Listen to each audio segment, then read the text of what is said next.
হৃদয়ের মায়াজাল পর্ব ১৯। আপনাদের সাথে আমি আছি মাহিয়ান আহমেদ। মায়া ভয়ে ভয়ে আতঙ্কিত হয়ে হিচকি তুলে কাঁদতে কাঁদতে মুখে কাপড় চাপলো, ফিসফিসিয়ে বলতে চাইলো, আমি জানি না কোথায় আছি, আশেপাশে কিচ্ছু চিনি না। ওরা আমাদের খুঁজছে, ওরা ওরা পাহাড়ি জঙ্গি, আমাদের মেরে ফেলতে চায়। প্লিজ আপনি আমাদের বাঁচান। আমি মরতে চাই না।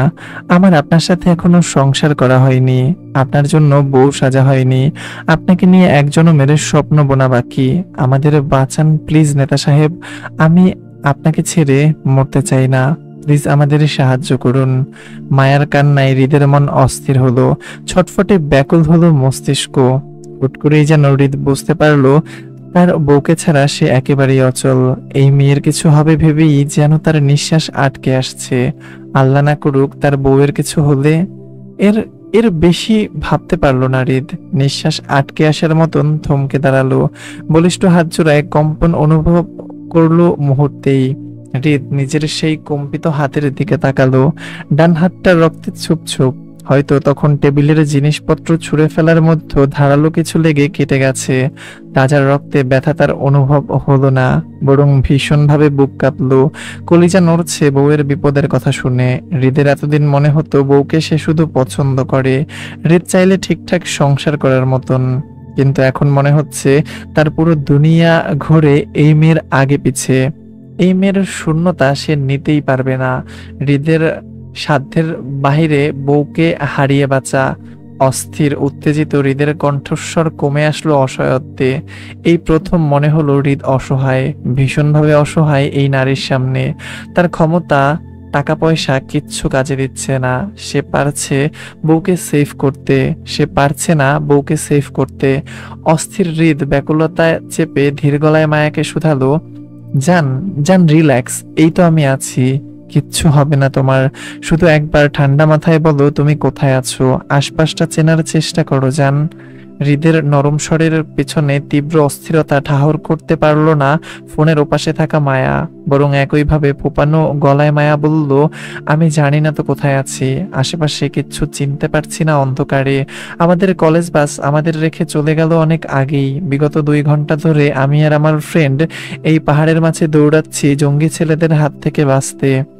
এখন আর দৌড়ানোর শক্তি নেই নেতা সাহেব, আমরা দুজনই আহত, পাহাড়ের একটা গুহায় লুকিয়ে আছি। আর কতক্ষণ লুকিয়ে থাকতে পারবো জানি না। আশেপাশে জঙ্গি ছেলেগুলো আমাদের খুঁজছে, ধরতে পারলে সব শেষ, ইজ্জত আর আপনাকে দুটোই হারাবো নেতা সাহেব। প্লিজ আমাদের সেভ করুন, প্লিজ প্লিজ। মায়ের আকুতির কথায় হৃদের মেজাজ খারাপের রক্ত টগবগিয়ে উঠল রাগে রিরি করে। সে পারছে না মায়াকে চিবিয়ে খেতে। তারা না করা সত্ত্বেও মায়ার ট্যুরে যাওয়ার বিষয়টা হৃদের মেজাজ খিচালো। হাতের কাছে থাকা কফির মগটা সজোরে ফ্লোরে ছুঁড়ে মারতে মারতে চেঁচালো, হৃদ কই গিয়েছিলি তুই আমাকে না বলে? হৃদ হৃদ তুই আমার ধৈর্যের পরীক্ষা নিচ্ছিস, যদি তোর কিছু হয় আমি সব শেষ করে দেব হৃদ। আমার হৃদের বাকি কথাগুলো শেষ করার আগেই টুটটুট শব্দ করে মায়ার কলটি কেটে যেতেই হৃদের পাগলামো আরো বাড়লো। হৃদ বুঝতে পারলো তার বউ খারাপ কোনো জঙ্গির হাতে পড়েছে। হৃদের মন মস্তিষ্ক অচলে কম্পিত হাতে দ্রুত কল মেলালো মায়াকে, অথচ রাফার ফোনের ব্যালেন্স শেষ হতেই কল কেটে গেল। মায়া হ্যালো হ্যালো বলে পুনরায় সময় ব্যয় না করে হৃদকে কল করতে গিয়ে বুঝতে পারলো ফোনের ব্যালেন্স না থাকার বিষয়টি। বিপজ্জনক অবস্থায় মায়াকে বেশিক্ষণ অপেক্ষা করতে হলো না, তার আগেই উচ্চস্বরে মুঠোফোনটি বেজে উঠল অন্ধকার নিস্তব্ধতা কাটিয়ে। ফোন সাইলেন্ট না থাকায় সেই শব্দ আশেপাশে ছড়িয়ে পড়তেই মায়া তাড়াহুড়ো করে কলটি রিসিভ করে কানে তুলতেই শোনা গেল আশেপাশের জঙ্গি ছেলেগুলোর মাঝের হইচই। মায়ার ফোনের শব্দে ততক্ষণে তাদের কানে পৌঁছে গেল এবং সেই শব্দ ছড়িয়ে ছিটিয়ে থাকা ছেলেগুলো একত্রিত হয়ে খোঁজ করলো মায়াদের। ভাগ্য খারাপ হওয়ায় মায়া হৃদের কল রিসিভ করে হ্যালো বলার আগেই গুহার বাইরে উপস্থিতি টের পেল ছেলেগুলোর। আতঙ্কিত মায়া হৃদের ফোনটি রিসিভ করেও চুপ করে রইল ভয়ে। জড়সড় অবস্থায় গুহার ভেতরে সিটিয়ে বসতেই ফোনের ওপাশ থেকে হৃদের অস্থির অনবরত ডাকাডাকি শুনতে পেল। মায়া হৃদের ফোন দুহাতের মুঠোয় চেপে চুপ করে যেতেই গুহার বাইরের জঙ্গি ছেলেগুলোর হইচইয়ের কথা শোনা গেল। ঝরঝরে চট্টগ্রামের ভাষায় বলতে শোনা গেল একে অপরকে, এই খোঁজ খোঁজ, ফোনের আওয়াজটা এই দিক থেকেই আইছে। মাইয়া দুইটা মনে হয় আশেপাশের কোথাও লুকাইয়া আছে, তাড়াতাড়ি খোঁজ, শালি দুইটারে পাইলে জীবনের কষ্ট দিয়া মারুম। মারুফ নামের ছেলেটি মারুফ নামের ছেলেটির কথায় তৎক্ষণাৎ সায় জানালো তিতাস নামের হ্যাংলা পাতলা ছেলেটি। মায়ের উপর ক্ষোভ প্রকাশ করতে করতে বলল, হ ভাই, নতুন মাইয়াটারে একটু বেশি কষ্ট দিতে হইব। হেতি আমগর সাফিনের অবস্থা খারাপ কইরা দিছে, হ্যার মাথাটা ফাড়াইয়া ভাগ কইরা দিছে। এই মাইয়া বহুত চালাক, আমাগো এত দৌড়ের উপর রাখছে এই মাইয়ায়। এই শালিরে আগে ধর্ম সবাই মিলে, কষ্ট কারে কয় সব আজকে রাতেই বুঝামো। এই শালি আশেপাশে কোনখানে লুকাইয়া আছে, তোরা তাড়াতাড়ি খোঁজ, আবার পালাইবার আগে। ছেলেগুলোর চিল্লাচিল্লির কথা ফোনের ওপাশে হৃদের কানেও পৌঁছালো। এই প্রথম আতঙ্কে হৃদের বুক কাঁপলো থরথর করে। মনে হলো হৃদের দুনিয়া ঘুরছে। থমকে যাওয়ার মতন হৃদের দুনিয়াটা শেষ হয়ে যাবে মুহূর্তেই। হৃদ তার কিছুই করতে পারবে না। তার বউ বিপদের মুখে দাঁড়িয়ে, আর হৃদ ঢাকার নিজের বাড়িতে। ঢাকা থেকে চট্টগ্রামে পৌঁছাতে হৃদের যতটা সময় লাগবে ততক্ষণে সবকিছু শেষ হয়ে যাবে। তার বউকে চিরতরে হারিয়ে ফেলবে। হারানোর ভয়ে হৃদের সমস্ত কায়া নাড়িয়ে কেঁপে উঠল শরীর। দুর্বলতায় শরীরের শক্তি খুইয়ে পড়তেই পাশের টেবিলটা শক্ত করে আঁকড়ে ধরলো। ফোনটা কানে চেপে কম্পিত স্বরে হৃদ বলল, আমার জন্য নিজেকে কিছুক্ষণ সেফ রাখতে পারবে বউ? ওয়াদা করছি বেশিক্ষণ অপেক্ষা করাবো না তোমাকে। তোমার জামাই সুপারম্যান হলেও পৌঁছাবে তোমার কাছে। শুধু একটুখানি রক্ষা করবে নিজের জান। হৃদের দুর্বলতার ভাষা মায়ার কান্নার কারণ হলো। অসাবধানতার বশে ফের ফুপিয়ে কেঁদে উঠতেই বাইরের ছেলেগুলো ঠাহর করতে পারলো মায়াদের উপস্থিতির ঠিকানা। হইচই করে ছেলেগুলো গুহার সামনে আসতেই মায়া হৃদের কথার উত্তর করার আগেই আতঙ্কে ফোন হাতে নিয়ে অপর হাতে রাফার হাতটা চেপে গুহার ভেতরের পথে হামাগুড়ি দিয়ে প্রাণপূর্ণ দৌড়ালো বাহিরের রাস্তায়। ততক্ষণে ছেলেগুলো বন্ধ গুহার মুখ খুলল, মায়ার ঢেকে দেওয়া গাছপালা টেনে সরিয়ে। হামাগুড়ি দিয়ে বসে সবার ফোনের আলো গুহার ভেতরে ফেলতেই দেখলো মায়া রাফাকে নিয়ে গুহার ভেতরের পথে চলে যেতে। হইচই চিৎকারে মারুফ ছেলেটি আগে চেঁচালো, সবার উদ্দেশ্যে বলল, এই তো শালি দুইটারে পাইছি, এইবারে যাইব কই, ধরা তো পড়বই। তারপর লিখছে, এই তিতাস, তুই পলাশরে নিয়া গুহার ভেতরে ঢোক, আমি আর রাসেল সুজন রতন মানিক এই গুহার শেষ মাথায় গিয়া দাঁড়াই। শালি দুইটা বাইর হইলেই কেল্লা ফতে। এই চল চল চল সবাই, মাইয়া দুইটা বাহির হইবার আগেই ধরতে হইব। মারুফ ছেলেটির কথায় তৎক্ষণাৎ তিতাস আর পলাশ নামক ছেলেটি গুহার ভেতরে ঢুকলো মায়াদের পেছন পেছন। বাকি ছেলেগুলো অন্ধকার রাস্তায় দৌড়ালো গুহার শেষ মাথার রাস্তার দিকে, যেটা দিয়ে মায়াদের বের হওয়ার কথা। চারদিক দিয়ে বিপদে ঘেরা মায়া তখনও প্রাণপূর্ণ চেষ্টা করছে দ্রুত বের হতে। এই গুহায় যতক্ষণ থাকবে ততক্ষণ বিপদ। আতঙ্কিত মায়ারাফা অনুভব করলো ওদের পেছন পেছন জঙ্গি ছেলেগুলো প্রবেশ করছে গুহায়। বাঁচতে হলে ওদের এই মুহূর্তে কি করতে হবে জানা নেই। তবে মায়া যে কোনো কিছুর বিনিময়ে নিজের ইজ্জত খুইয়ে মরতে চায় না। মরার হলে সে এমনিই মরবে। মুঠোফোনে হৃদের কলটি অনেক আগেই বিচ্ছিন্ন হয়ে গেছে, যথেষ্ট নেটওয়ার্ক সংযোগ না থাকায়। হৃদ মায়াকে বারবার কল দিবে সেটা মায়া জানে, কিন্তু মায়ার কিছুই করার নেই। এই মুহূর্তে মায়া প্রাণ বাঁচানোর দায়ে দৌড়াচ্ছে না, বরং ইজ্জত খোয়ানোর ভয়ে পালাচ্ছে। ভাগ্যক্রমে গুহার শেষ মাথায় আসতেই মায়া দেখলো এই গুহার দুটো সরু পথ দুই দিকে চলে গেছে। প্রথম অবস্থায় মায়া বুঝলো না ডান দিকে যাবে নাকি বাম দিকের রাস্তায় যাওয়া উচিত। সময় নষ্ট না করে অনবরত আল্লাহর নাম নিতে নিতে ঘুরে গেল বামের রাস্তায়। ভাগ্য সহায় হয় সেফলি গুহার থেকে বের হতেই দেখলো ওদের থেকে অনেক দূরে গুহার অপর মুখে সবাই ওত পেতে দাঁড়িয়ে মায়া রাফাকে ধরতে।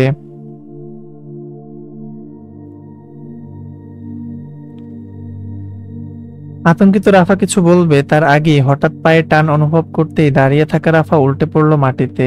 রাফার চিৎকারে দূরে দাঁড়িয়ে থাকা ছেলেগুলো মায়াদের দেখতে পেয়ে হইচই এদিকটায় দৌড়ালো।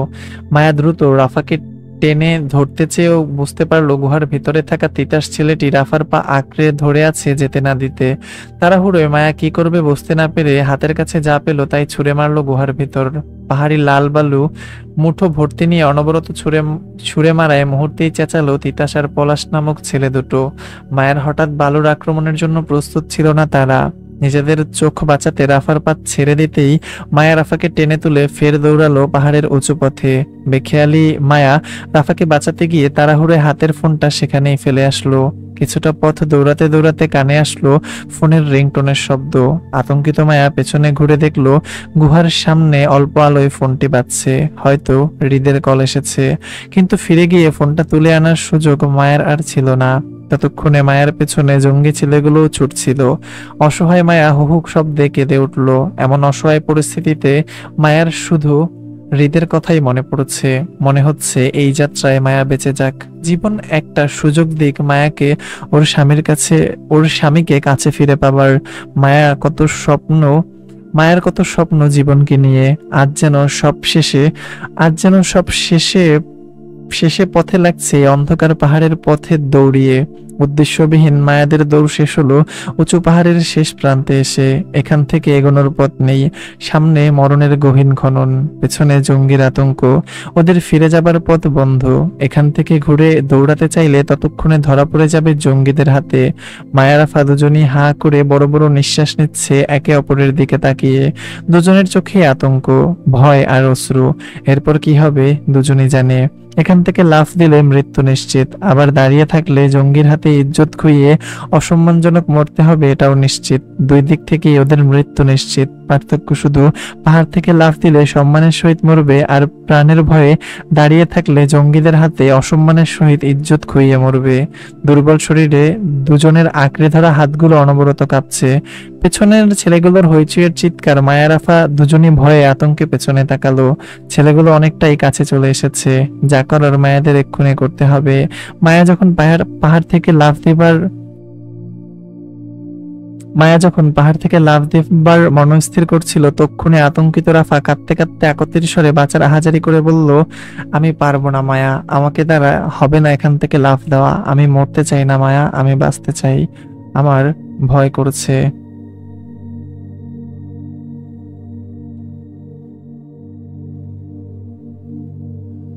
রাফার হাতটা শক্ত করে চেপে ধরার মতন মায়া তাকালো রাফার দিকে। একই কান্না মিশ্রিত কম্পিত স্বরে বলল, এর থেকে উত্তম আর সহজ মৃত্যু আমাদের আর হতে পারবে না রাফা। পেছনের 10টা ছেলে আছে, তাদের হাতে ধরা পড়া মানে বুঝিস তাদের ভোগের কারণ হব আমরা। তারপর তীব্র যন্ত্রণা নিয়ে মরবো। এর থেকে ভালো মরতে যখন হবেই তখন ইজ্জত বাঁচিয়ে আগেই মরে যাই। আমি পারবো না মায়া, প্লিজ আমাকে বাঁচা, আমি মরতে চাই না। আমাকে এখান থেকে নিয়ে চল, তোর তো অনেক সাহস, চল আবার দৌড়াই। তারপরও লাফ দিতে চাই না, আমি বাঁচতে চাই। রাফার বাঁচার তীব্র আকুতিতে মায়ার কান্না বাড়লো। মরতে কেই বাঁচায়, মায়া চায় মরতে। নিশ্চিত মৃত্যু মুখে দাঁড়িয়ে রাফার যেমন বাঁচার আকুতি জানাচ্ছে, এর থেকে বেশি মায়ের আকুতি কোনোভাবে ওরা বেঁচে যাক। কিন্তু এরপর কিছুই করার নেই ওদের। হৃদের কথা মায়ের স্মরণে আসতেই ঝরঝর করে চোখে পানি ছেড়ে দিয়ে দুর্বল গলায় মায়া বলল, তোর থেকে বহুগুণ বেশি বাঁচার ইচ্ছা আমার রাফা। আমি বিবাহিত। একটু আগে যার সাথে ফোনে কথা হয়েছিল সে আমার স্বামী। আমার বিপদের কথা শুনে তার পাগলামি ঠাহর করতে পারছি আমি এখান থেকেই। কাল সকালে আমরা জীবিত থাকি বা মৃত, আমার মৃতদেহটা হলেও তার কাছে পৌঁছাবে। সে আমাকে ঠিক খুঁজে বের করবে। শুধু আফসোস থাকবে তার সাথে আমার ভালোবাসার লেনাদেনা হলো না। কিছু ইচ্ছে মানুষের অসম্পূর্ণ থেকে যায়। আমার তোর দুজনেরই থাকবে আজ মরে গেলে। আমার তার সাথে তোর থেকে বেশি বাঁচার ইচ্ছেটা ছিল রাফা, কিন্তু বেঁচে ফেরার পরিস্থিতি আমাদের হাতে আর নেই। বর্তমানে হয় পাহাড় থেকে লাফ দিয়ে জান দিতে হবে, আর নয়তো ছেলেগুলোর হাতে নিজেদের মান হারাতে হবে। অপশন দুটো। কতগুলো পাহাড়ি জঙ্গি কুকুরের ভোগবিলাসের কারণ হওয়ার চেয়ে এখান থেকে লাফ দিয়ে মরে যাওয়া অনেক ভালো। মরতে যখন হবেই তখন ইজ্জত নিয়েই মরবো। চল। মায়া রাফার হাত টেনে ধরতেই রাফা ভয়ে আরো কাঁদতে লাগলো। উপস্থিত মৃত্যুর সামনে দেখে কেই বা মরতে চায়। বয়সে দুজনই ছোট। 17 বছরের কিশোরী, তাদের দুনিয়াটা হচ্ছে রঙিন, বাস্তবতা সম্পর্কে ধারণা নেই। উঁচু চণ্ডী মনে, রঙিন স্বপ্ন চোখে সবকিছু ভালো লাগে। এই বয়সে মেয়েরা রঙিন দুনিয়ায় বাঁচার আকাঙ্ক্ষা বহু বছরের দেখে, সেখানে হুট করে মৃত্যুকে আলিঙ্গন করায় বুক ফাটা আর্তনাদের কারণ। মায়া মায়া বোঝানো মায়ার বোঝানো রাফার কাজে দিল না। সে মূলত মরতে চায় না, বাঁচতে চায়, কিন্তু কিভাবে বাঁচবে জানা নেই। মায়া এক হাতে সে নিজের দুহাতে চেপে দাঁড়িয়ে আছে পাহাড়ের শেষ পৃষ্ঠে। বাঁচা মরার টানাটানিতে ততক্ষণে ছেলেগুলো মায়াদের ছুঁই ছুঁই, 10-12 কদম দৌড়ালেই হাতের নাগালে।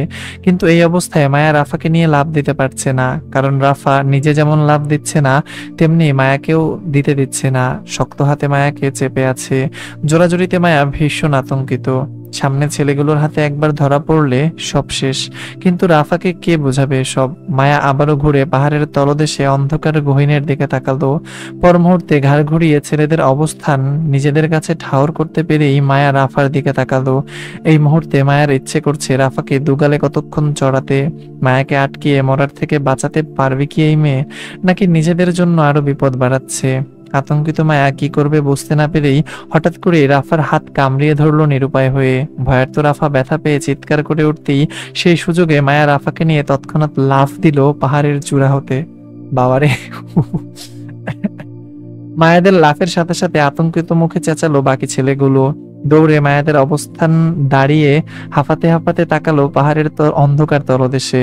ভয়ার্ত মুখে তারা একে অপরের মুখ চাওয়াচাওয়ি করলো। মূলত তাদের ধারণাতেও ছিল না মেয়ে দুটো হুট করেই পাহাড় থেকে ঝাঁপ দিয়ে মূলত তাদের ধারণাতেও ছিল না মেয়ে দুটো হুট করে পাহাড় থেকে ঝাঁপ মারবে। এই পাহাড়ি এলাকার জায়গা জায়গা চেনা তাদের। তারা হলফ করে বলতে পারবে মেয়ে দুটো এখান থেকে ঝাঁপ দিয়ে নিজেদের মৃত্যু নিশ্চিত করেছে। এদের মাঝে ছেলেগুলোর সর্দার মারুফ লোকটা রেগেমেগে গালি ছুড়লো মায়াদের উদ্দেশ্যে। দীর্ঘ সময় দৌড়ানোতে হাঁপাতে হাঁপাতে বলল, শালির বাচ্চারা মরার আর সময় পাইল না। এত উঁচু থেকে পড়ে নিশ্চয়ই এতক্ষণে দেহ ছিঁড়ে ভাগ হয়ে গেছে। পাহাড়ি গাছের ঢালে ফ্রিতে বন শিয়ালের খাবার হইল, তারপরও আমাদের ধরা দিল না। তারপর হচ্ছে টুটটুট জাত লেখা, মানে টুটটুট, বোঝেনি তো টুটটুট কি। মোটা করে রতন ছেলেটা একইভাবে হাঁপাতে হাঁপাতে বলল, ভাই, যদি মাইয়া দুইটা না মরে এখান থেকে পইরা? মরবো না তো কি করব? এলাকার সবচেয়ে বিপদ সংকেত এরিয়া হইল এই দিকটা। দিনের বেলায় মানুষের এই এরিয়াতে ঢোকা নিষেধ, আর রাতের বেলা মাইয়া দুইটা এত উপর থেকে ঝাঁপ দিয়া মরবো না তো বাঁচবো তোর মনে হয়? এরপরও যদি না মরে, নিচে ঝাউবনে আমাদের থেকেও হিংস্র ডাকাত দল বাস করে। কম হলেও তারা 300-র বেশি হইব। আমরা 10 জন মাইয়া দুইটা ভোগ করতাম, এখন 300 ডাকাত দল ভোগ করব। শালার আমাদের ভাগ্যটাই খারাপ। স্বীকার করলাম আমরা, মজা লইব অন্য কেউ। ধুর, চল। বিগত 3 ঘন্টা ধরে পাহাড়িয়ান রাস্তার অলিগলি ধরে পাগলের মতন মায়াদের খোঁজ করে যাচ্ছে আরিফ, রাকিবের সঙ্গে কলেজে মায়াদের সিনিয়র কিছু ছেলে পেলে। আচ্ছা, এখন প্লট চেঞ্জ হয়েছে কিন্তু, হ্যাঁ।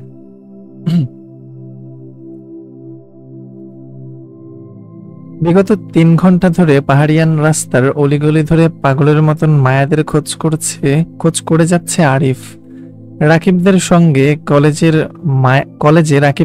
কলেজে মায়াদের সিনিয়র কিছু ছেলে পেলে। মায়া তখন রাফার নিখোঁজ হওয়া প্রায় 30 মিনিট তখন মায়া রাফার নিখোঁজ হওয়ার প্রায় 30 মিনিট পর জানতে পারলো মায়া গাড়িতে নেই। জুই, শ্রেয়া পাশ থেকে উঠে নিজেদের সিটে গিয়ে বসতেই দেখলো মায়া নেই পাশে।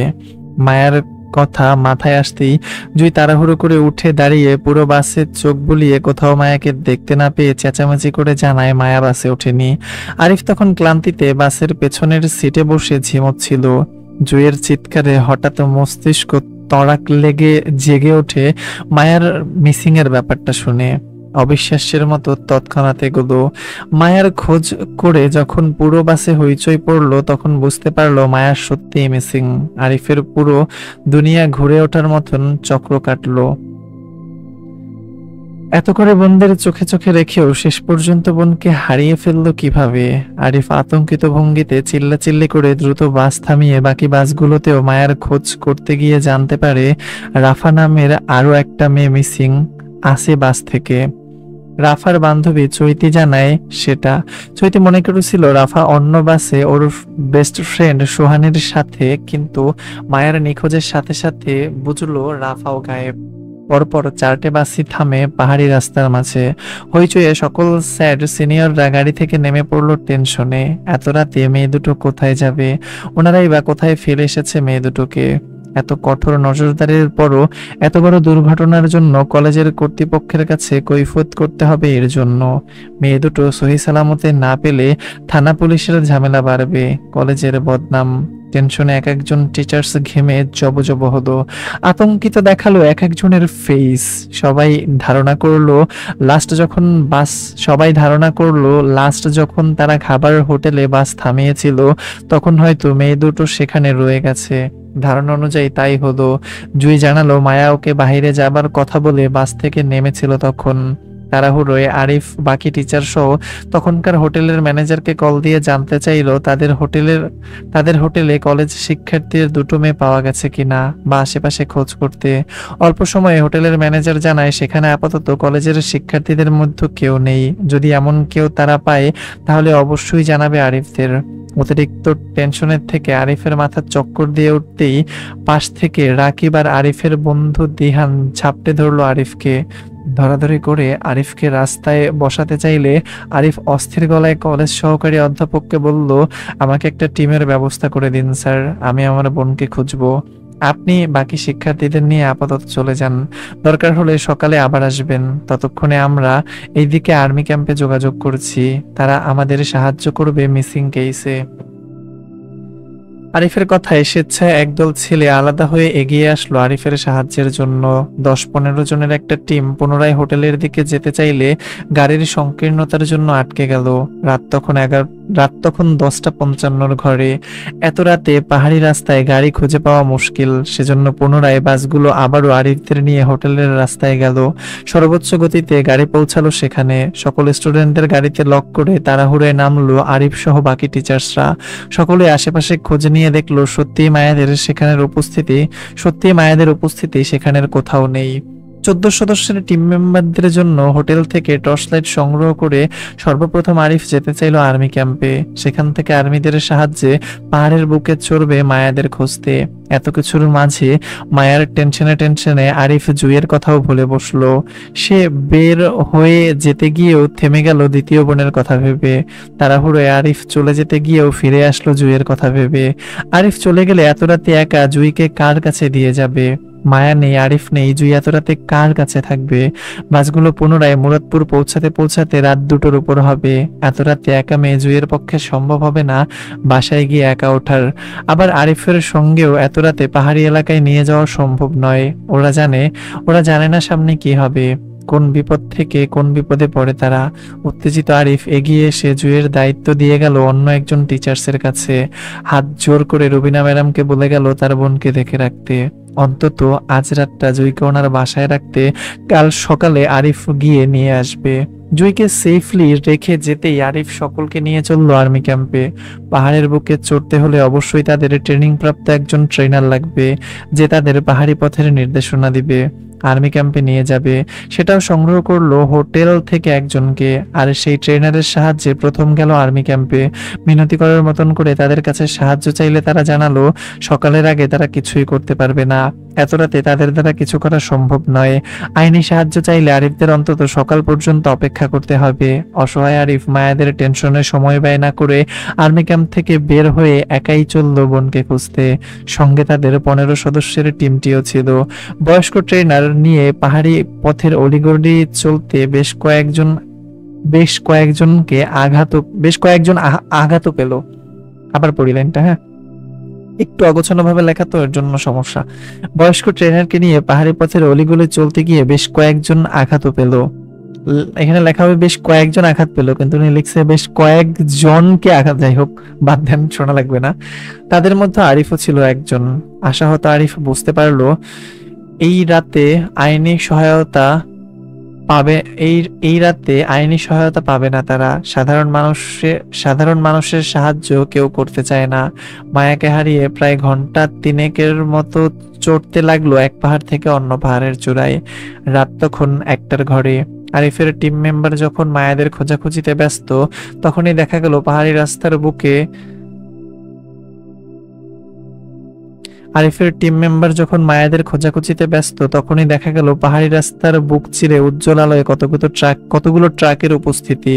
হইচই, চিৎকার আর ভয়ঙ্কর প্রতিধ্বনি হচ্ছে আশপাশটা। পাহাড়ের উপর থেকে সবাই রাস্তার দিকে তাকাতেই দেখলো বেশ কয়েকটা ট্রাক একত্রে এদিকে আসছে। সবগুলো ট্রাকে মাল বা অন্য কিছু নেই,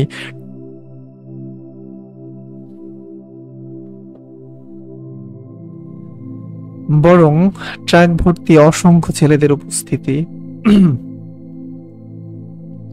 প্রত্যেকের হাতে টর্চ, হকি স্টিক আর দা নিয়ে হইহুল্লোড় করছে ক্ষিপ্ত ভঙ্গিতে, কাউকে কুপিয়ে মারার তেজ। এত কিছুর মাঝে আরিফ বা ওদের টিম বুঝতে পারলো না এতগুলো ট্রাক, এত মানুষ কোত্থেকে আসলো, কেনই বা আসলো। এই পাহাড়ি বুকে তাদের কি কাজ? দেখতে দেখতে মুহূর্তের মাঝেই ট্রাকগুলো রাস্তায় পরপর দাঁড় করাতেই ট্রাক থেকে সবাই হই হুল্লোড়, চিৎকার চেঁচামেচি করে নামতে লাগলো ক্ষিপ্ত ছেলেগুলো। সবার হাতে আচ্ছা, ওই লাইনগুলো আমি প্রথম থেকে একটু আবার পড়ি, হ্যাঁ। আরিফদের টিম মেম্বার যখন মায়াদের খোঁজাখুঁজিতে ব্যস্ত তখনই দেখা গেল পাহাড়ি রাস্তার বুক চিরে উজ্জ্বল আলোয় কতগুলো ট্রাকের উপস্থিতি। হইচই আর চিৎকারে ভয়ঙ্কর প্রতিধ্বনি হচ্ছে আশপাশটা। পাহাড়ের উপর থেকে সবাই রাস্তার দিকে তাকাতেই দেখলো বেশ কয়েকটা ট্রাক একত্রে এদিকটায় আসছে। ট্রাকে মাল বা অন্য কিছু নেই, বরং ট্রাক ভর্তি অসংখ্য ছেলেদের উপস্থিতি। প্রত্যেকের হাতে টর্চ, হকি স্টিক আর দা নিয়ে হই হুল্লোড় করছে ক্ষিপ্ত ভঙ্গিতে, কাউকে কুপিয়ে মারার তেজ। এত কিছুর মাঝে আরিফ বা ওদের টিম বুঝতে পারলো না চোখের পলকে এতগুলো ট্রাক, এত মানুষ কোথা থেকে আসলো, কেনই বা আসলো। এই পাহাড়ি বুকে তাদের কি কাজ? দেখতে দেখতে মুহূর্তের মাঝেই সবগুলো ট্রাক রাস্তায় পরপর দাঁড় করাতেই ট্রাক থেকে সবাই হই হুল্লোড়ে চিৎকার চেঁচামেচি করে লাফে লাফে নামতে লাগলো ক্ষিপ্ত ছেলেগুলো। সবার হাতে দা, হকি স্টিক আর উজ্জ্বল আলোর টর্চ বিদ্যমান। চোখের পলকে রকেটের গতির মতো দেখতে দেখতে সবাই ছড়িয়ে ছিটিয়ে পড়লো পাহাড়ের বুকে। হুট করে এতগুলো মানুষের উপস্থিতি দেখে আরিফ আশ্বস্ত হয়ে তাদের কাছে সাহায্যের জন্য এগোতে চাইলো। নিজেদের গতিপথ বদলিয়ে গেল। পাহাড়ের তলদেশে নামতে নামতে দেখলো দল বেঁধে আরো অনেকগুলি ট্রাক উপস্থিত হচ্ছে সেখানে। সবগুলো ট্রাকই মানুষের একই রকম হইচই আর চিল্লাচিল্লি কলরব শোনা যাচ্ছে। রাকিব বোকার মতন দাঁড়িয়ে সবগুলো ট্রাক গুনতে চাইলো।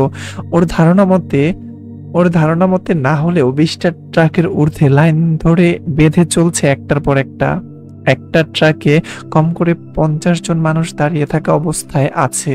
তাহলে 20টা ট্রাকে 1000 জন মানুষ হবে। এত মানুষ এত রাতে কোথা থেকে আসলো? তারা এত ক্ষিপ্ত ভঙ্গিতে পাহাড়ের বুকে কি খুঁজছে? রাকিবের মতন কি ওদেরও কেউ মিসিং হয়েছে নাকি? নির্জন এলাকায় হুট করে অসংখ্য মানুষের আভাস পেয়ে বুক ভরা আশা নিয়ে তাড়াহুড়ো করে সেদিকে দৌড়ে গেল আরিফ, রাকিব সহ তাদের দল।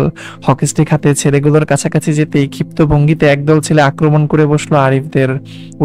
উত্তেজিত পরিস্থিতিতে হুট করে কেউ কারোর চেহারা দেখার সময় পায়নি, কিন্তু চোখের পলকে এক দফা মার আরিফদের উপর দিয়ে চলে যেতেই হঠাৎ পরিচিত কণ্ঠের রাহাত সবাইকে ঠেলে থামিয়ে দিতে দিতে চিৎকার করে বলল, এই দাঁড়া দাঁড়া, আর মারিস না, এটা আমাদের আরিফ ভাই, উনি হয়তো ভাবিকে খুঁজতে এসেছে আমাদের মতো।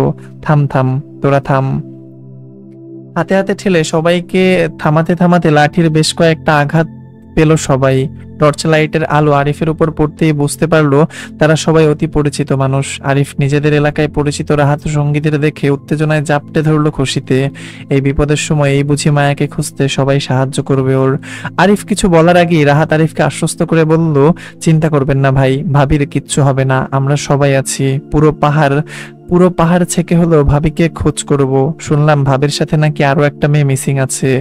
রাহাত কাকে ভাবি ডাকছে তখনও বুঝলো না আরিফের ধারণা মায়ের সাথে যে মেয়েটা আছে তাকে হয়তো রাহাত ভাবি ডাকছে। সেজন্য আরিফ রাহাতকে শুধিয়ে ছাড়তে ছাড়তে বলল, তোমাদের ভাবির সাথে আমার বোন মায়াও মিসিং, প্লিজ তোমরা আমাদের সাহায্য করো। আরিফকে বলতে না দিয়ে রাহাত পুনরায় বলল, আপনি চিন্তা করবেন না, আমরা ভাবির জন্যই এসেছি আরিফ ভাই, ঢাকা থেকে ভাইও এসেছে, ভাবিকে আমরা অবশ্যই খুঁজে পাবো ইনশাল্লাহ। ভাবিকে আমরা অবশ্যই খুঁজে পাবো ইনশাল্লাহ। আরিফ কিছু বলার আগেই দেখলো সেখানে একে একে উপস্থিত হলো আর্মি, র্যাব ফোর্সের দল বেঁধে গাড়ি, লাল নীল সিগন্যাল জ্বালিয়ে। কে বা কারা আর্মি র্যাব বাহিনীকে খবর দিল আরিফ জানে না, তবে এর পিছনে অবশ্যই ক্ষমতাধর কারোর হাত আছে। নয়তো নয়তো যেখানে আরিফ 1 ঘন্টার মতন সময় ব্যয় করে একটা আর্মি সদস্যকে রাজি করতে পারলো না ওদের সাথে আসার জন্য, সেখানে বন্দুক হাতে যুদ্ধের প্রস্তুতি নিয়ে দলে দলে আর্মি আর কালো পোশাকধারী র্যাব বাহিনী চলে আসলো মায়াদের খুঁজতে। আরিফ রাকিব শুধু বোকার মতন দাঁড়িয়ে রইল।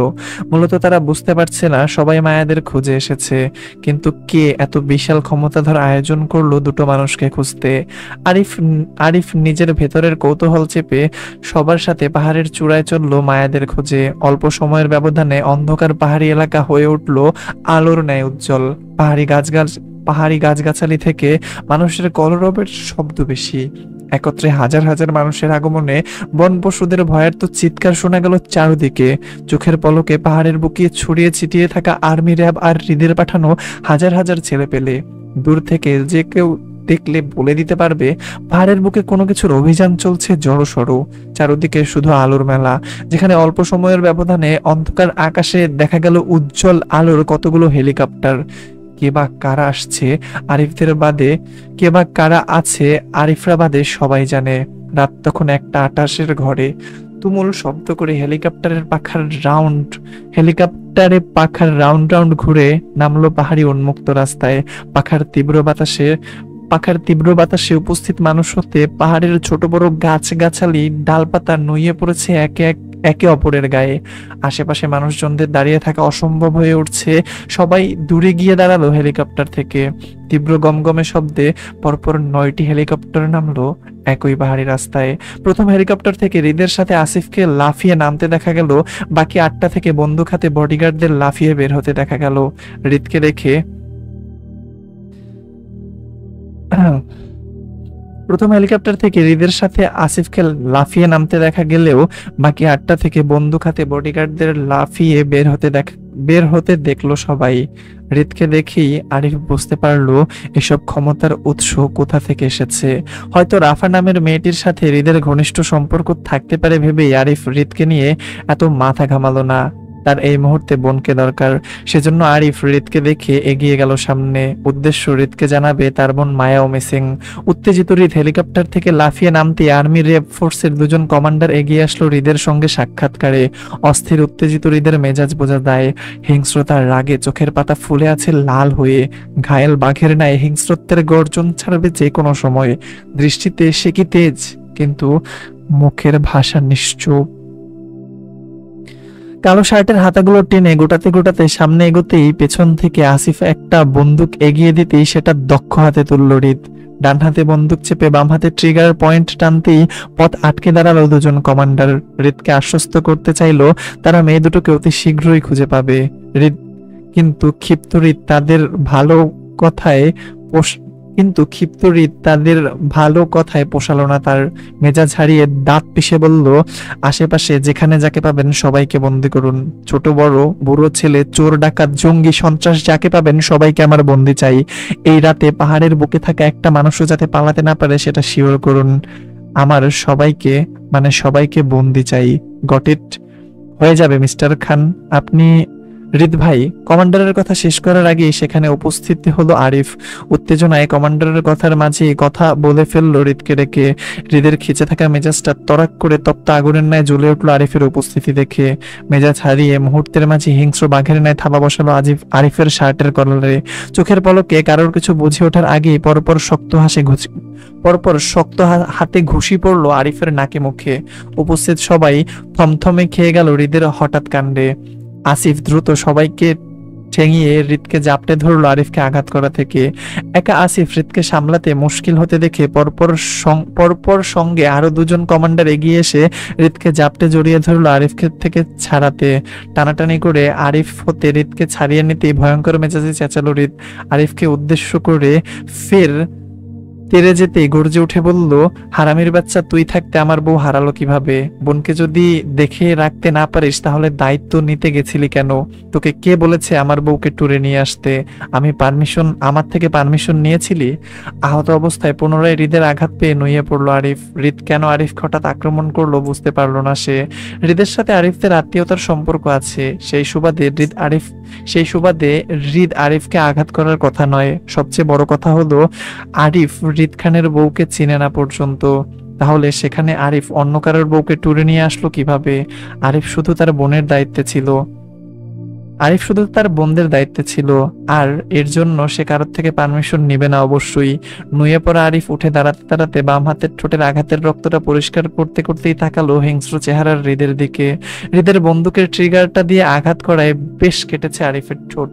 আরিফ ঠোঁটের রক্ত মুছতে মুছতে হৃদকে বোঝাতে চেয়ে বলল, আপনার কোথাও ভুল হচ্ছে আরিফ ভাই, আমি আপনার ওয়াইফকে চিনি না। আমি শুধু আমার বোনের মিসিং কেসটা আপনাকে জানাতে এসেছিলাম। আমার বোন মায়াও, আমার ছোট বোন মায়াকে তো আপনি চিনেন, ও আপনার বউয়ের সাথে মিসিং। আমাদের ধারণা ওরা হয়তো এই পাহাড়ি এলাকার কোথাও আটকে আছে। আরিফের ভদ্র কথায় হৃদের মেজাজ যেন খারাপ হতেই থাকলো। তার বউ হারিয়ে গেছে, এখন আরিফ আরিফ বালের ভদ্রতা দেখাচ্ছে।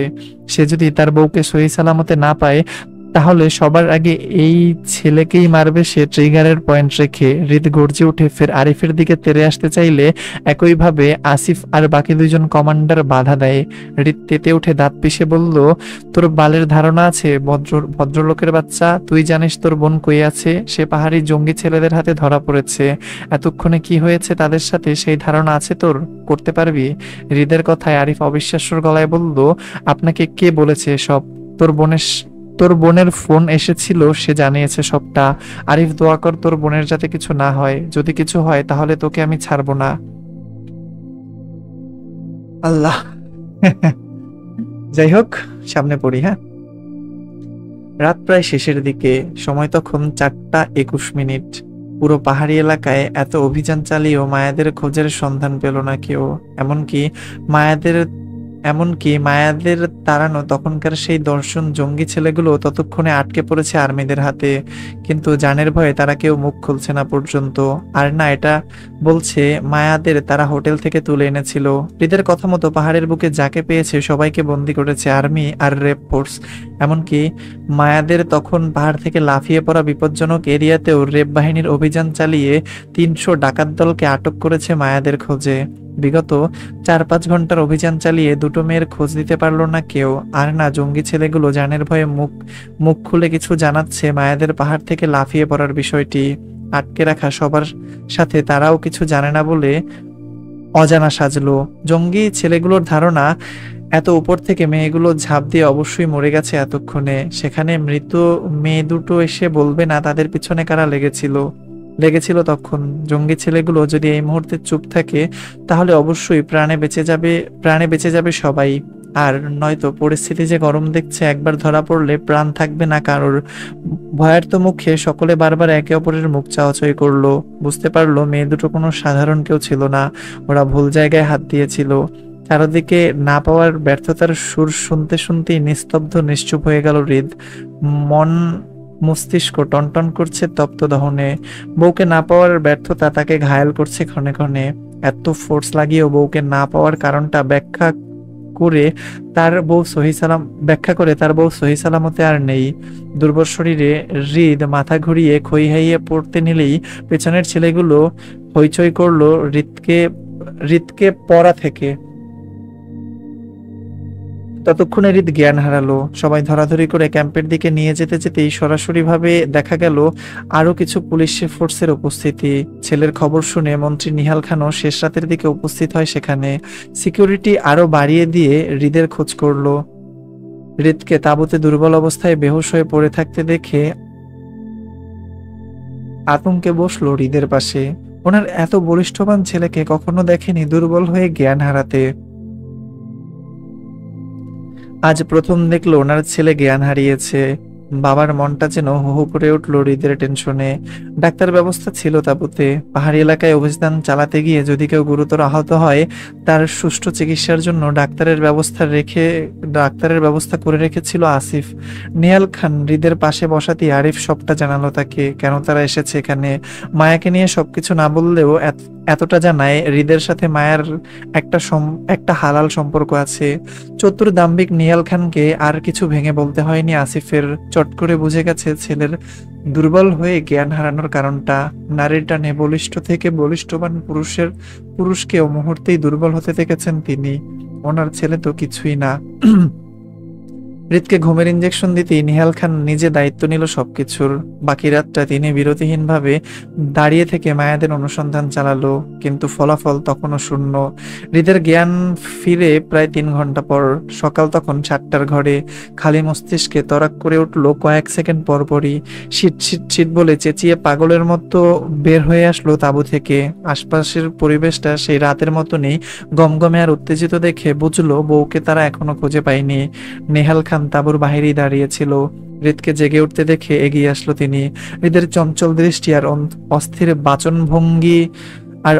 বাচনভঙ্গি দেখে নিজ থেকেই হৃদকে জানায় মেয়ে দুটোর নিখোঁজ থাকার বিষয়টি। নিস্তব্ধ হৃদ হুমহা কোনো শব্দ করলো না, শুধু নিশ্চুপ চোখে বাবার থেকে চোখ সরিয়ে তাকালো দূর পাহাড়ের পথে। দৃষ্টি শান্ত, মন চঞ্চল। নিশ্চুপ হৃদের অস্থির মনের অবস্থার ঠাহর ততক্ষণে করতে পারলো নিহাল খান।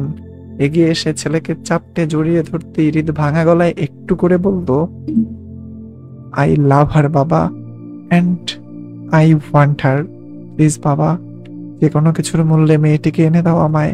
আমার বুক কাঁপছে, ভীষণ কলিজা পড়ছে, মনে হচ্ছে নিঃশ্বাস আটকে মারা যাবো ওকে ছাড়া।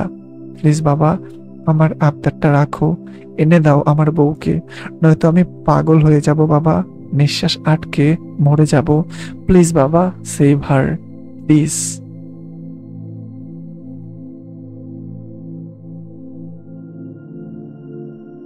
নিরুপায় নিহাল খান হৃদের পিঠে আশ্বস্তের হাত বুলিয়ে দিতে দিতে বলল, আমরা খুব শীঘ্রই মেয়ে দুটোকে পেয়ে যাব বাবা। ইউ আর মাই ব্রেভ বয়, ধৈর্য রাখো। হৃদের ঝিমিয়ে পড়া মস্তিষ্ক তরাক করে জ্বলে উঠল নিহাল খানের কথায়। মেয়ে দুটোকে খুব শীঘ্রই পেয়ে যাব মানে তার বউ এখনো নিখোঁজ। মাত্র দুর্বলতা প্রকাশ করার হৃদ হয়ে উঠল কঠিন। গুরুগম্ভীর মুখে বাবাকে ছেড়ে আশপাশটায় তাকালো তীক্ষ্ণ নজরে। আশেপাশে হাজার হাজার মানুষের গমগমে ভিড়, অথচ তার বউ এখনো নিখোঁজ। গোটা রাত গড়িয়ে সকাল হলো, অথচ দুটো নিখোঁজ মেয়ের সন্ধ্যা থেকে এত এত মানুষ মিলেও হৃদকে দিতে পারলো না। শক্তপোক্ত হৃদ ঘায়েল বাঘের ন্যায় হিংস্রত্ব প্রকাশের আগেই শান্ত থাকলো। কখন গর্জে উঠবে বা কখন হিংস্রত্বের থাবা বসাবে কার উপর কেউ জানে না। নিহাল খান ছেলের গম্ভীর ঘায়েল মুখটা দেখলো। হৃদকে কি বলে সান্ত্বনা দিবে সেই ভাষাও ওনার জানা নেই। হাজার হাজার মানুষের বাইরে আর্মি র্যাব ফোর্স লাগানোর পরও যখন মেয়ে দুটোকে সন্ধ্যা থেকে পাওয়া যাচ্ছে না, তখন আশা করা যায় মেয়ে দুটো হয়তো এখন আর বেঁচে নেই। পাহাড়ি জঙ্গির হাতে পড়ে তাদের মাটি চাপা হয়েছে এতক্ষণে। আর এই কথাটির উপস্থিত সবাই ধারণা করেছে। এমনকি তিনি আর্মি কমান্ডারের সাথে মেয়ে দুটোর ব্যাপারে কথা বলেছে। কমান্ডার ওনাকে এমনটা জানায়, কিন্তু এই কথাটা তিনি বাবা হয়ে হৃদকে কিভাবে জানাবে? ছেলের দুর্বলতা এই প্রথম কোনো কিছু নিয়ে তিনি দেখেছেন। বুঝাবার পর এই প্রথম ওনার ছেলে ওনার কাছে কোনো কিছু নিয়ে আবদার করলো, তাও নিজের বউকে সেভ করতে। অথচ চারপাশে হুলস্থুল অভিযান সে নিজেই চালিয়ে রেখেছে। বাবা হয়ে ওনার কিছু করার সুযোগ পাচ্ছে না তিনি। ছেলের দুর্বলতার সামনে তিনি কিভাবে বাবা হয়ে ছেলেকে নিরাশ করে বলবে মেয়ে দুটো হয়তো আর বেঁচে নেই? মন্ত্রী হয়েও তিনি অসহায় বোধ করলো পরিস্থিতির কাছে। ছেলের পছন্দের মানুষকে খুঁজে না পেয়ে কিভাবে সামলাবে হৃদকে, সেই চিন্তা ওনাকে গ্রাস করলো। ওনার বউটা এমনি যে রকচটে, যদি হৃদের কিছু হয় তাহলে এর দায়ভার নিশ্চয়ই ওনার উপর চালাবে হৃদের মা। দীর্ঘ ভারী নিঃশ্বাস গোপন করে তিনি এগিয়ে আসলো হৃদকে কিছু বলবে, কিন্তু তার আগেই হৃদ নিজের ক্রিমিনাল মাইন্ড চালালো। নেহাল খানকে উদ্দেশ্য করে ব্রেন চালাতে চালাতে বলল, কমান্ডারকে দ্বিগুণ ফোর্স বাড়াতে বলো বাবা। র্যাব বাহিনীর সাথে ট্র্যাকিং কুকুর পাহাড়ের বুকে নামাতে বলো জায়গায় জায়গায়। সন্দেহজনক যা পাবে সেটাই যেন সংগ্রহ করে। দরকার পড়লে আমি নিজেই ভিজিট করব সেই সব জায়গা। দ্রুত ফোর্স বাড়াতে বলো, কুইক। হৃদের ট্র্যাকিং কুকুরের বিষয়টা নেহাল খানের দারুণ লাগলো। এই কুকুরগুলো পাহাড়ের বুকে নামলে অবশ্যই মেয়ে দুটোর সন্ধান পাওয়া যেতে পারে, কিন্তু এত এত আর্মি র্যাব ফোর্সের সাথে হৃদের হাজার হাজার ছেলে পেলে থাকতেও আরো মানুষের কি দরকার? নেহাল খান আমতা আমতা করে হৃদকে আপত্তি জানিয়ে জানাতে চেয়ে বলতে চাইলো, কমান্ডারকে বলে দিচ্ছি ট্র্যাকিং কুকুরের বিষয়টা, কিন্তু এত মানুষ থাকতে আরো ফোর্সের কি প্রয়োজন এতটুকু বলতে পারে নাই। তার আগেই হৃদ বলল, নেহাল খানের কথা শেষ করার আগেই কোমরের দু হাত রেখে পাহাড়ের শেষ সীমানায় তাকালো হৃদ। দৃষ্টিতে সে কি তেজ, কোনো কিছু জ্বালিয়ে পুড়িয়ে ফেলার মতন ভয়ঙ্কর তপ্ত চোখে। সকালের পরিবেশটা বেশ সুন্দর, কিন্তু চারপাশে মানুষের হইচই হইহুল্লোড় চিৎকারে পরিবেশটা আর সুন্দর দেখাচ্ছে না। যেন মনে হচ্ছে কোলাহলের কোনো একটা রণক্ষেত্র এটা, যেখানে সবাই যুদ্ধের প্রস্তুতিতে দাঁড়িয়ে। হৃদ পাহাড়ের চূড়ায় তাকিয়ে নেহাল খানের কথা কেটে শক্ত গলায় বলল, প্রয়োজন আছে বাবা, খুব প্রয়োজন আছে। শুধু আর্মি বা র্যাব ফোর্স নয়, এই এলাকায় পাহাড়িয়ান লোক লাগাও আমার বউকে খুঁজতে। আমার এত এত ক্ষমতা আজ কোনো কাজে দিচ্ছে না বাবা। আমি আমার বউকে এখনো খুঁজে পাচ্ছি না। আমার জায়গাটা তোমাকে ব্যাখ্যা দিতে পারবো না, তুমি শুধু ফোর্স বাড়াও বাবা। নেহাল খান আর আপত্তি করলো না, হৃদের কথা মতো কাজ করলো। পেছন থেকে হৃদের কাজ চেপে এগোলো কমান্ডারের দিকে। সেখানে কথা বলে ফোর্স বাড়াবে, সেই সাথে ট্র্যাকিং কুকুর পাহাড়ের বুকে নামাতে বলবে। নেহাল খান যেতেই আসিফ দৌড়ে এদিকটায় আসলো হৃদের কাছে। হৃদকে জেগে উঠতে দেখে মূলত ওর কথা বলতে আসা। আসিফের দৌড়ে আসার মধ্যেই আকাশের বুকে দেখা গেল আরো একটি হেলিকপ্টারের চক্কর। দৌড়ে আসা আসিফ মাথা তুলে আকাশের দিকে তাকালো। এই হেলিকপ্টার নিশ্চয়ই খান পরিবারের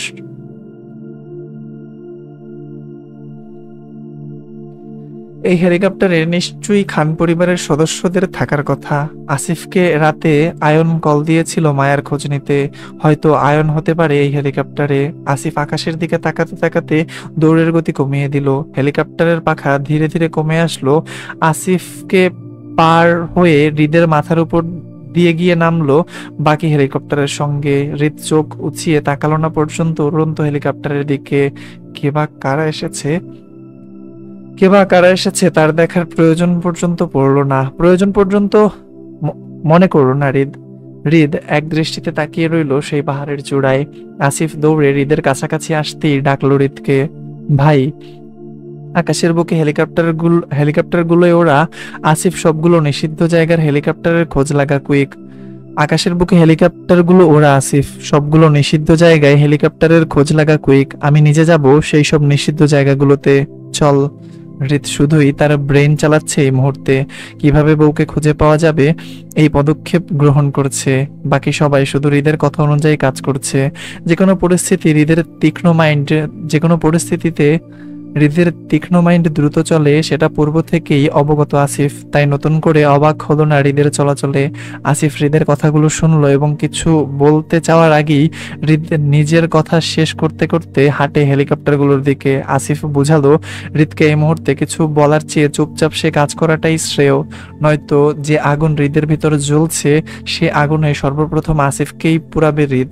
আসিফ তৎক্ষণাৎ হৃদের পিছন পিছন দৌড়ে সামনে এগুলো হেলিকপ্টারের ক্যাপ্টেনদের বলতে বলতে সেগুলো আকাশে উড়াতে। আসিফ ক্যাপ্টেনদের তাদের কাজ বুঝিয়ে দেওয়ার মধ্যেই দেখলো মাত্র আগত হেলিকপ্টার থেকে আয়ন আর রাদিফ দুজনই অস্থির, উত্তেজনায় নামতে নামতে। দুজনই হাঁটার গতিপথ ছিল হৃদ, কিন্তু আশ্বস্ত অস্থির হৃদ চোখ আউড়িয়ে তাদের দুজনকে দেখলো কি দেখলো না। কোমরের ইন করা শার্টের ভাঁজ খুলতে খুলতে গিয়ে বসলো হেলিকপ্টারের ভেতরে। আয়ন রাদিফ হৃদকে হেলিকপ্টারের ভিতর বসতে দেখে নিজের হাতটার গতি বাড়িয়ে দৌড়াতে চাইলো, কিন্তু ততক্ষণে দুইজন বডিগার্ড দুই দিক থেকে উড়ন্ত যন্ত্রটির দরজা আটকে দিতে দিতেই ক্যাপ্টেন হেলিকপ্টারটি উড়ালো আকাশের দিকে। আয়ন বা রাদিফ কারোরই সুযোগ হয়নি হৃদের সঙ্গে যাওয়ার। আসিফ অপর হেলিকপ্টারে উঠতে উঠতে চেঁচালো রাদিফ আর আয়নের উদ্দেশ্যে। তাড়াহুড়োয় বলল, আয়ন ভাই, আপনি আর রাদিফ ভাই দুজন দুটো হেলিকপ্টারে উঠে পড়ুন। আমরা পাহাড়ি নিষিদ্ধ জায়গাগুলোতে যাব ভাইয়ের পিছন পিছন। আপনারা দুজন দুটো আলাদা হেলিকপ্টারে আলাদা দিশায় যান। ক্যাপ্টেনদের লোকেশন বলা আছে, সঙ্গে একজন করে বডিগার্ড নিয়ে যান। আসিফের কথা মতো আয়ন আর রাদিফ দুইজনেই দৌড়ালো দুই পথে। হৃদের পেছন পেছন তারাও একটি করে হেলিকপ্টার উড়িয়ে গেল ভিন্ন ভিন্ন দিশায়। আসিফ চলে যেতে গিয়েও একটু থামলো। বাকি হেলিকপ্টার ক্যাপ্টেনগুলোকে আবারও একবার করে লোকেশন বুঝিয়ে দিয়ে সে পুনরায় তার জন্য বরাদ্দকৃত হেলিকপ্টারে চড়তে চড়তে দেখলো অস্থির উত্তেজিত আরিফ দৌড়ে এদিকটাই আসছে। হয়তো আসিফকে কিছু বলতে চায়। আসিফ কি মনে করে পুনরায় নেমে গেল। কিছু দূর এগিয়ে এসে আরিফকে আশ্বস্ত করে বলল ওদের সাথে যেতে, মায়াদের খোঁজে পাহাড়ের বুকে হেলিকপ্টার নিয়ে চড়তে। আসিফের কথায় উত্তেজিত আরিফ তৎক্ষণাৎ রাজি হয়ে গেল। মুহূর্তের মাঝে 10টি হেলিকপ্টার পাখা উড়িয়ে চলল পাহাড়ের বুকে। অল্প দূরত্ব পাহাড়ের বুক ঘেঁষে হেলিকপ্টার থেকে খুঁজে চলল মায়াদের। এত এত মানুষ শুধু অবাক চোখে তাকিয়ে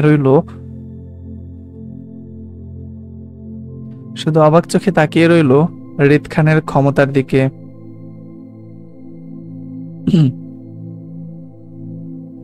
তাদের দেখা কখনো এমন এমন হয়নি কারোর জন্য কেউ এতটা অস্থির পাগল হয়ে এত মানুষ জড়ো করে ফেলেছে মুহূর্তের মধ্যে।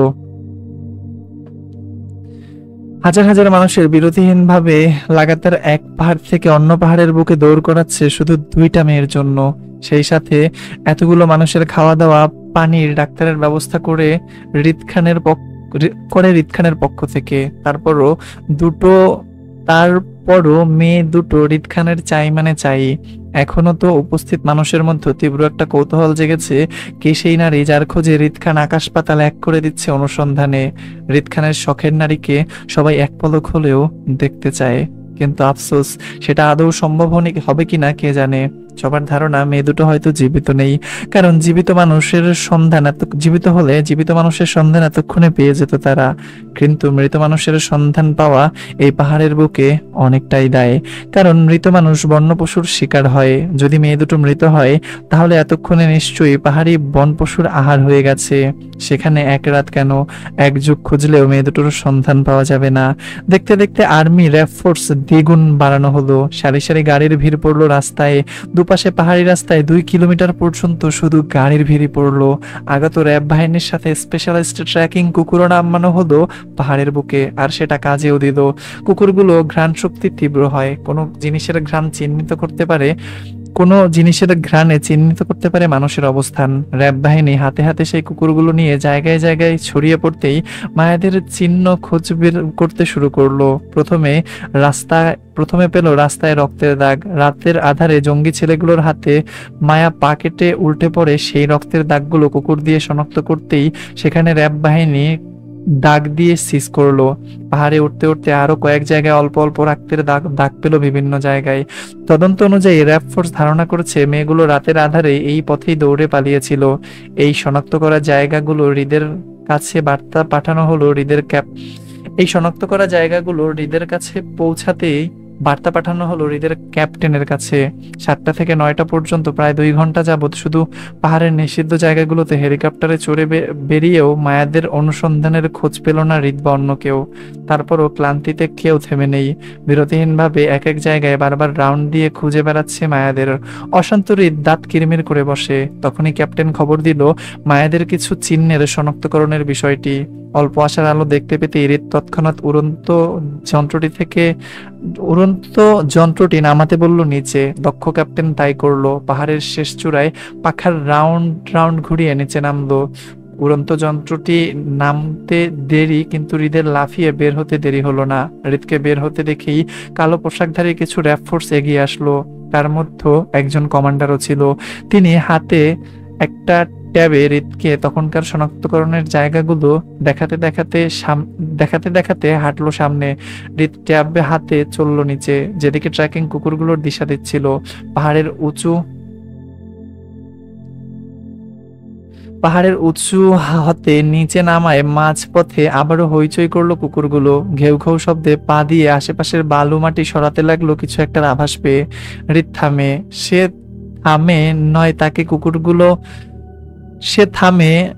থামে না, তাকে থামতে হয় কুকুরগুলোর হইচই দেখে। সেই সাথে থামলো পুরো র্যাব ফোর্স। কুকুরগুলোর দেখানো জায়গায় অনুসন্ধান করতে করতে আশেপাশে খুঁজতে লাগলো কি আছে সেখানে। কয়েক সেকেন্ডের ব্যবধানে কুকুরগুলো নিজেই পাহাড়ি লাল বালুর মাটি খুঁড়ে বের করলো ছোট একটা যান্ত্রিক ফোন। একজন র্যাব সদস্য গ্লাভস হাতে সেই ফোন তুলে কমান্ডারের হাতে দিতেই তিনি সেটা হৃদের হাতে দিল। অস্থির অশান্ত হৃদ কম্পিত হাতে সেই ফোনটি হাতে তুলল। নিশ্চুপ ভঙ্গিতে এক দৃষ্টিতে তাকিয়ে রইল সেই ফোনের দিকে। তখনই পাশ থেকে কমান্ডার হৃদের উদ্দেশ্যে বলল, এটা হচ্ছে আপনার পাঠানোকৃত নাম্বারের ফোনটি, যেটা আমরা রাতের লোকেশন ট্র্যাক করে বের করেছিলাম সেটি। ধারণা করা যায় এটি মেয়ে দুটোর মধ্যে একজনের ফোন হবে। হয়তো সন্ত্রাসীগুলো এই রাস্তা দিয়ে ধরে কোথাও নিয়ে গেছে মিস্টার খান। অশান্ত হৃদের মন মস্তিষ্ক দুটোই দপদপ করছে আগুনের লাভার ন্যায়। এই মুহূর্তে সবকিছু জ্বালিয়ে পুড়িয়ে শেষ করে ফেলতে পারলে তার মন শান্ত হবে। হৃদ এই মুহূর্তে ভয়ঙ্করভাবে ঘায়েল হচ্ছে একের পর এক নিখোঁজ বউয়ের চিহ্ন পেয়ে। হৃদ অনুভব করতে পারছে তার বউয়ের তীব্র আকুতি, তার ছটফটের লড়াই। নিশ্চয়ই তার বউ শেষ পর্যন্ত অনেক লড়াই করেছিল বেঁচে ফেরার, সেজন্যই তো জায়গায় জায়গায় নিজের লড়াইয়ের চিহ্ন রেখে গেল। হৃদ শক্ত হাতের মুঠোয় পিষল ফোনটিকে, চোয়াল শক্ত করে আশেপাশে তাকালো অশান্ত দৃষ্টিতে। বালুর মাটির উপর কয়েকজন মানুষের ধস্তাধস্তি করলে যেমন গর্ত উঁচু নিচু হয়ে থাকে, বর্তমানে তেমন অবস্থা হয়ে আছে গুহার সামনে। হিংস্রত্ব হৃদের চোখের পাটা ক্রমশ আবারও লাল হতে লাগলো, অথচ তার বাচনভঙ্গি ততটাই শান্ত দেখালো। হৃদের শান্ত ভঙ্গি দেখে বোঝার উপায় নেই সে এই মুহূর্তে কতটা হিংস্রত্বের ঘায়েল শিকারী হয়ে আছে শিকারের অপেক্ষায়। আশেপাশে সিল মেরে জায়গাটা সিজ করে দিল কমান্ডার। তিনি প্রথম অবস্থায় হৃদের মনোভাব ধরতে না পেরে পুনরায় বলল, মিস্টার খান, এটা হচ্ছে একটা গুহা। ফোনটা যেহেতু এখানটায় পেয়েছি, আশা করা যায় মেয়ে দুটো হয়তো রাতেই গুহার ভিতরেই ছিল। আমরা লোক পাঠাচ্ছি এর ভিতরে। হৃদ গুহার সামনে হাঁটু মুড়িয়ে বসলো ভেতরটার দিকে তাকিয়ে। কি জানি সে কি দেখলো গুহার ভিতরে। তার পরপরই শোনা গেল হৃদের শান্ত কণ্ঠ, এটা গুহা নয়, সুড়ঙ্গ পথ। এই সুড়ঙ্গের দ্বিতীয় রাস্তাটা খুঁজুন কমান্ডার, আশেপাশের কোথাও থাকতে পারে। হৃদের কথায় কমান্ডার একইভাবে হৃদের সাথে বসে গুহার ভেতরে উকি মারতে মারতে বলল, এটা কোনো সুড়ঙ্গ নয় মিস্টার খান, দেখতে সুড়ঙ্গ মনে হলো, এটা আসলে একটা গুহা। আমি আমার 15 বছরের অভিজ্ঞতা থেকে বলছি, এসব পাহাড়ি গুহায় সন্ত্রাসীরা আশ্রয় নেওয়ার জন্য খনন করে। এসব গুহার দ্বিতীয় কোনো পথ থাকে না। তীব্র মেজাজে হাতের মুঠোয় মায়ার ফোনটি পিষতে পিষতে তৎক্ষণাৎ জায়গা ছেড়ে উঠে দাঁড়ালো হৃদ। এই মুহূর্তে কমান্ডার হৃদের পাশে বসে থাকা মানেই পরিস্থিতি বিগড়ে যাওয়া। এমনি হৃদের মেজাজ হিংস্রত্ব হায়নার ন্যায় হয়ে আছে, কখন কখন থামে বসাবে ঠিক নেই। মন মস্তিষ্ক জ্বলছে তপ্ত আগুনে, সেজন্য হৃদ নতুন করে আর আগুন জ্বালাতে চায় না। কমান্ডারকে রেখেই হৃদ এগিয়ে গেল সামনে। উপস্থিত বাকি র্যাব বাহিনীর ট্র্যাকিং কুকুর নিয়ে দৌড়ালো হৃদের আগে আগে। পাহাড়ের উঁচু নিচু স্থান হতে অনেকটাই নিচে নামলো সুড়ঙ্গের পথের খোঁজে। একটা সময় হৃদের কথা মতো পেয়েও গেল। সুড়ঙ্গ মুখে খুঁজে পেতে কুকুরগুলো আবারও ঘেউ ঘেউ শব্দ করে চেঁচাতে থামলো সবাই। পুনরায় শনাক্ত হলো মায়াদের ফেলে যাওয়া কিছু জিনিস। গুহার ভেতরে র্যাব ফোর্সের প্রবেশ ঘটতেই সেখান থেকে উদ্ধার হলো রাফার ফেলে যাওয়া ছোট্ট ব্যাগটি আর মায়ার রক্তাক্ত সাদা হিজাবটি। দুটো জিনিস সংগ্রহ করে হৃদের হাতে তুলে দিতেই হৃদ প্রথমে ব্যাগটা নিল। অস্থির মনে সেটি নাকে বাজতেই অপরিচিত ঘ্রাণ আসলো ব্যাগ থেকে। হৃদ তৎক্ষণাৎ বুঝতে পারলো এটি তার বউয়ের ব্যাগ নয়। পুনরায় ব্যাগটি ফেরত দিতে দিতেই মায়ের হিজাবটি তুলে নিল। আগের ন্যায় হিজাবটি তার নাকে বাজাতে হয়নি, তার আগেই পরিচিত সুবাস বাজলো নাকে। হৃদ পরিচিত সুবাসটা বলছে এই হিজাবটি তার বউয়ের।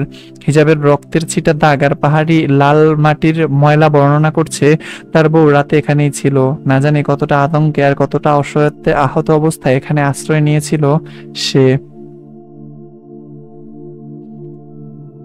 আচ্ছা, ফোনে যে হৃদকে গুহার কথা বলেছিল, সেটি কি এই গুহার কথা বলেছিল তার বউ?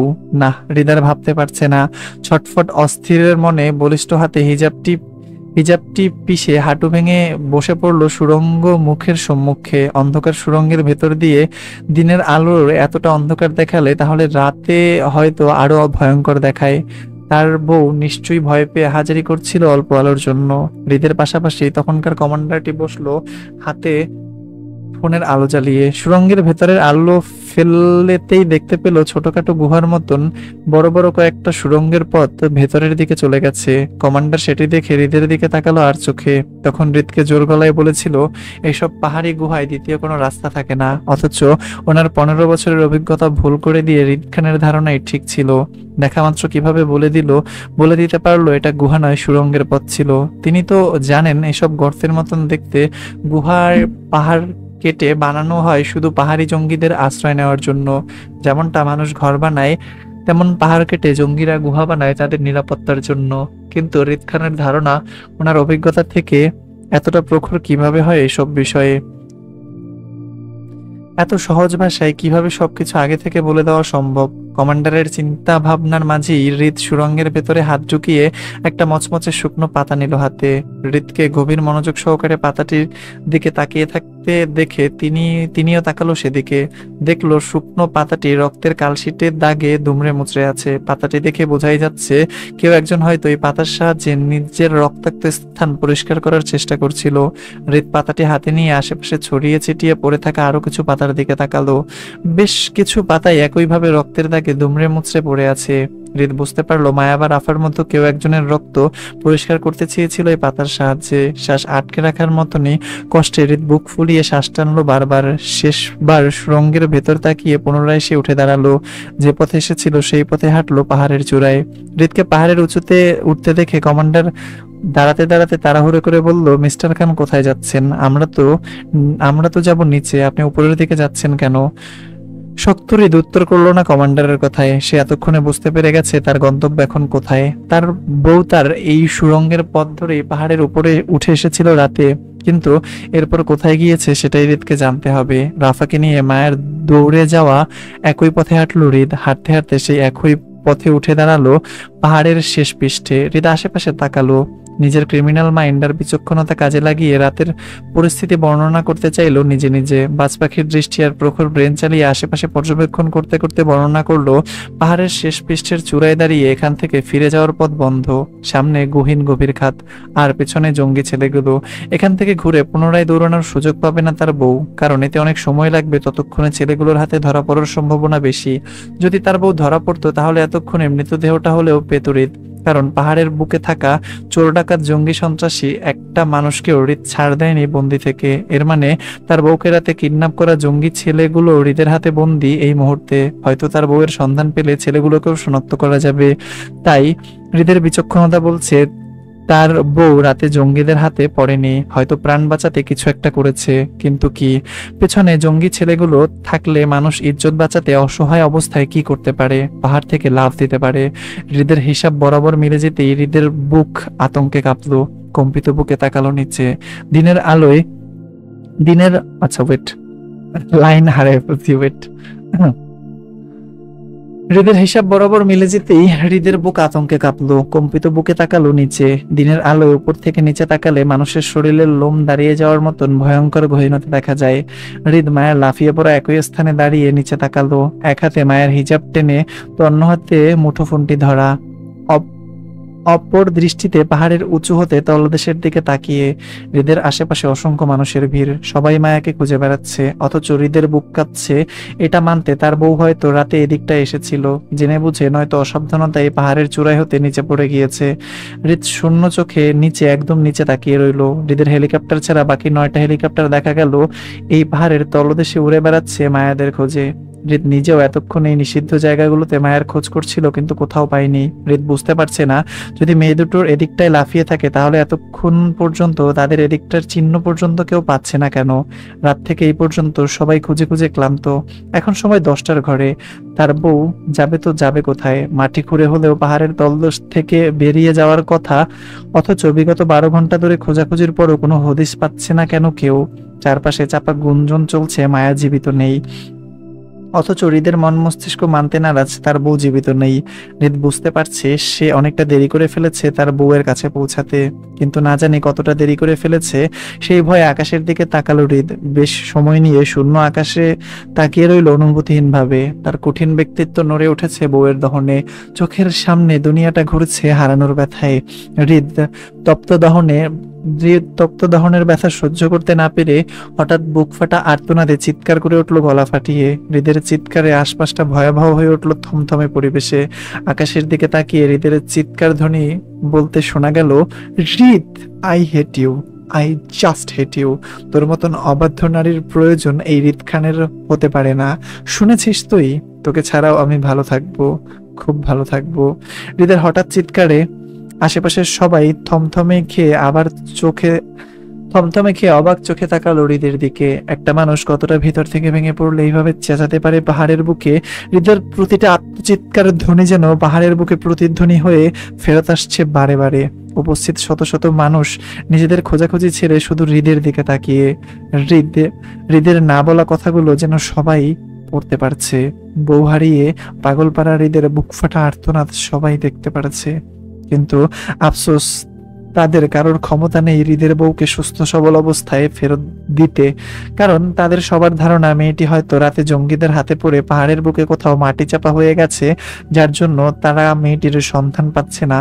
ক্লান্ত হৃদ আকাশের বুকে তাকিয়ে রইল। কয়েক সেকেন্ড সময়ের ব্যবধানে ক্রমশ চোখের পাতাটি বন্ধ করতে করতে শ্বাসরুদ্ধকর অবস্থায় হৃদ বিড়বিড় করে আওড়ালো, আমি ভালো নেই জান। তোকে ছাড়া নিঃশ্বাস তোকে ছাড়া নিঃশ্বাস আটকে আসার মতন কষ্ট পাচ্ছি আমি। প্লিজ জান, come back. I can't live without you. I can't. Please come back, please. যাই হোক, এ পর্যন্তই ছিল হৃদয়ের মায়াজাল এই পর্বটি। পরবর্তী পর্বগুলো খুবই দ্রুত আসবে, শোনার জন্য চ্যানেলে চোখ রাখবেন। সবাই ভালো থাকবেন, সুস্থ থাকবেন, আর অবশ্যই নিজের যত্ন নেবেন। আজকে আসছি, আল্লাহ হাফিজ। আর অনেকবার আটকাইছি, অনেক বাজেভাবে পড়ছি, আইনো, কারণটা আপনারা জানেন। আসছি, হ্যাঁ, আল্লাহ হাফিজ।